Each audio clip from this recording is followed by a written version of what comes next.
Members of the Senate, of the House of Representatives, yesterday, December 7th, 1941, a date which will live in infamy. The United States of America was suddenly and deliberately attacked by naval and air forces of the Empire of Japan.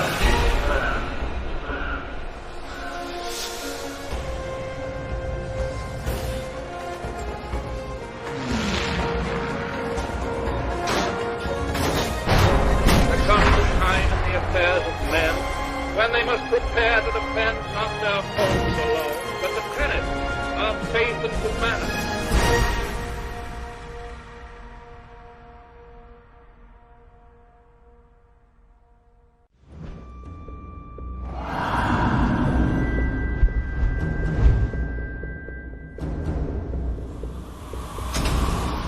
Macon Atoll.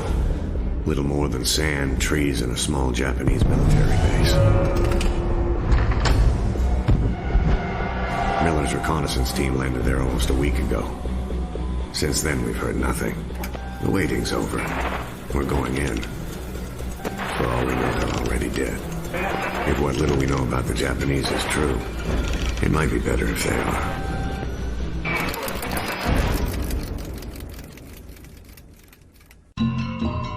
Years after the raid on Macon, we're heading up an all-out assault on Peleliu Island. No POWs to rescue this time. Our mission? Take the airfield and cripple their supply network. Alongside familiar faces, fresh-faced recruits. The older guys like Miller, Sergeant Sullivan, and myself.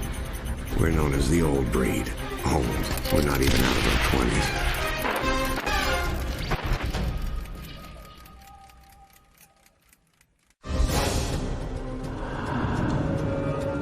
Though we've taken the airfield, the enemy still hold on to most of the inland areas of the island. A maze of trenches and artillery positions run right through this whole godforsaken rock. The enemy's dug in deep, and we have to get our hands dirty. Flamethrowers. We'll burn them out.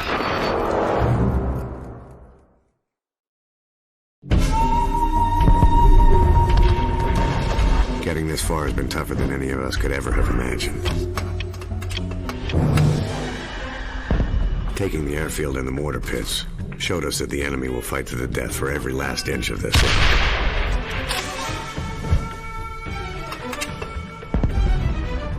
They're making their last stand in the jungles and caves that surround the heavy guns at the point. We take them, and we take Peleliu.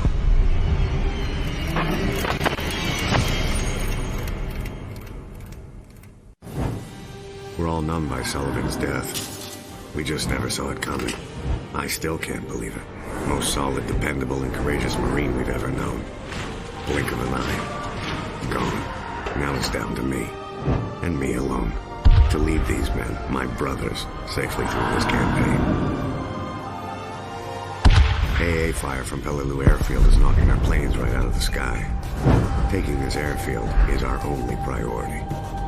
Whatever the cost.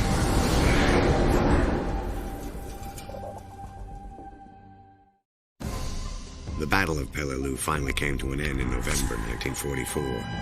3 bitter months after it was supposed to.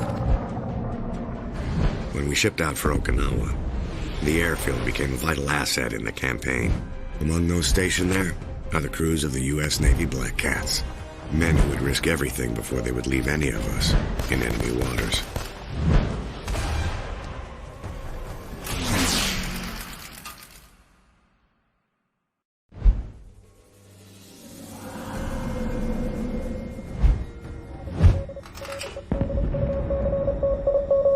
Status report? The last few months on Okinawa have taken their toll. Morale is low. It's the rain, sir. And the mud. Tanks are getting bogged down. Supplies aren't getting through. We can't even get the wounded out. Yes, sir. Understood. Talk to me.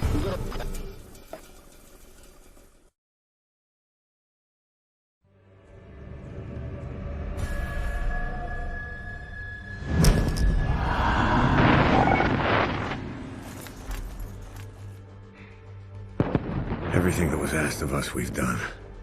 Every night, we lay in a filthy foxhole praying the enemy won't slit our throats. Every day was spent crawling through the mud and the dirt while bullets whistle all around. But this is the last time we're going to have to put our lives on the line. This is the enemy's last stand. When we take Shuri Castle, we go home, all of us.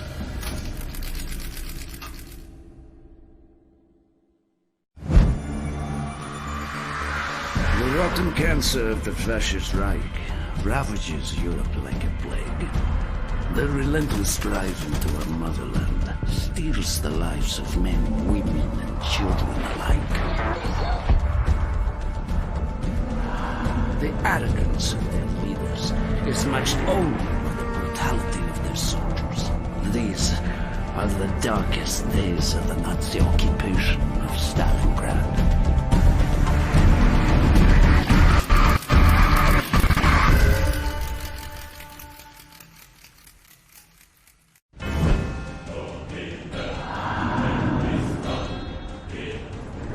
The Red Army's advance into Germany is swift and brutal. In mere months, we have reached Silo Heights, the last line of defense before the German capital. We outnumber the Germans 10-1. Wave upon wave of our infantry are unleashed upon them to clear the way for our armor. Once we have control of Silo, we will begin the march to Berlin. There, we will ensure that every sacrifice is repaid in blood.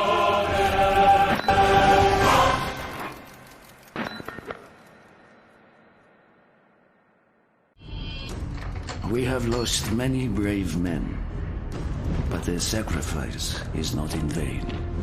Our tanks now form a line of steel so powerful that all German resistance will be crushed beneath its mighty treads. Today, we will watch as Silo falls, along with all those foolish enough to stand in our way.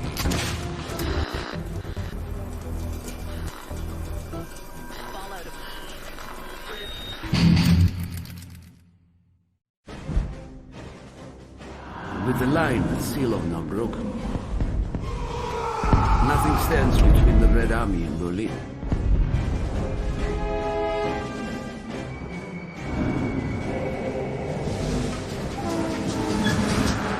Every day, we carve deeper into German territory. Every day, fear and desperation erode their will. When our train reaches Berlin, they will have nowhere left to hide.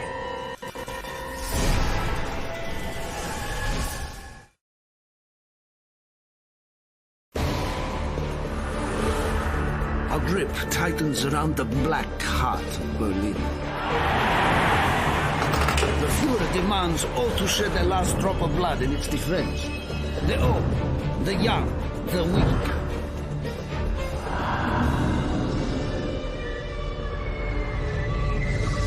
They stand for Germany. They die for Germany. Building by building, room by room, one right at a time.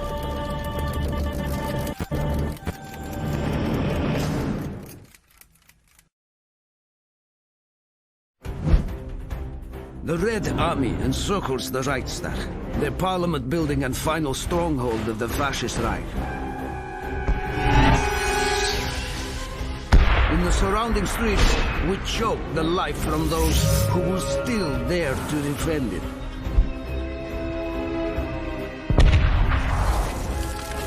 It is an honor and a privilege to play a part in this glorious battle. When our flag flies over the city, our enemies' defeat and humiliation will be beyond question.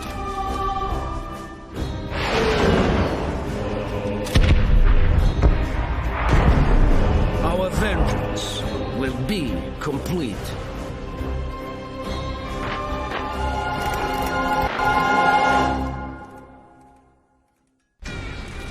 The path towards our glorious victory has been a journey of blood and brutality.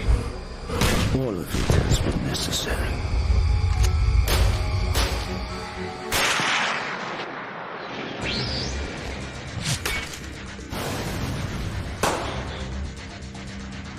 When the flag of our motherland flies atop the Reichstag,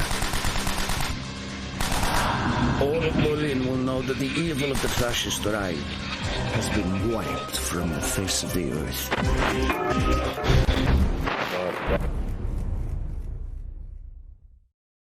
It is solemn.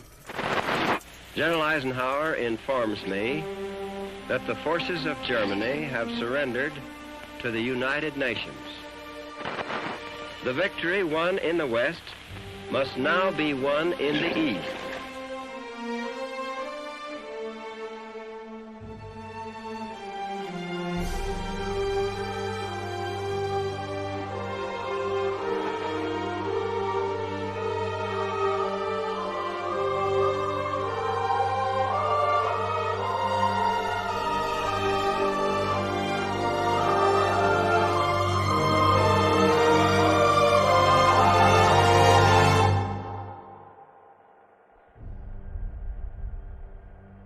We are gathered here, representatives of the major warring powers, to conclude a solemn agreement whereby peace may be restored.